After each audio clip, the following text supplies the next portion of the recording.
Secara bergantian, ratusan warga dari kota Banda Aceh dan Kabupaten Aceh Besar mendatangi layanan pengobatan gratis di kawasan Pantai Ulele pada Minggu 2 Juli. Pengobatan gratis ini digelar Rumah Sakit Terapung Laksamana Melahayati dengan melibatkan belasan dokter dan tenaga kesehatan, serta memprioritaskan warga kurang mampu untuk mendapat layanan kesehatan tersebut.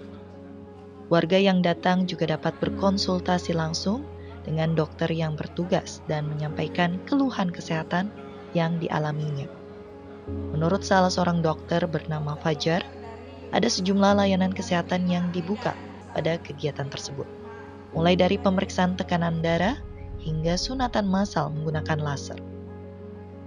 Kalau di sini kita layanan yang disediakan itu pemeriksaan vital sign ya, pemeriksaan lab, kita bekerja sama juga dengan Kimia Farma ya, terus ada sunatan gratis juga dan ada pemeriksaan kelistrikan jantung. Karena kita belajar dari beberapa kegiatan itu banyak yang usianya sudah lanjut, jadi kita harus cek jantungnya juga.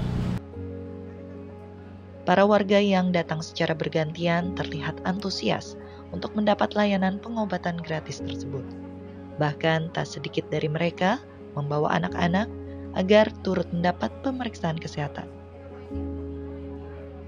Pertama mata, kedua pinggang. Pinggang ni dah lepas ni. Mata kenapa? Mata kita bilang katarak. Mungkin juga ni. Kan? Tadi sudah cek ke dokter juga Pak? Sudah Pak.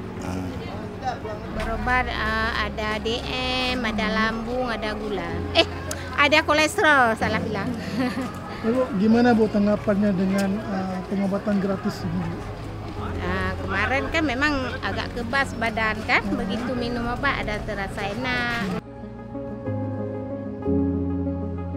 Kepedulian warga terhadap kesehatan diri menjadi poin penting dalam kegiatan pengobatan gratis tersebut yang digelar sejak Sabtu 1 Juli hingga Senin 3 Juli. Dari Banda Aceh, Aprizal Rahmat, Kantor Berita Antara mewartakan.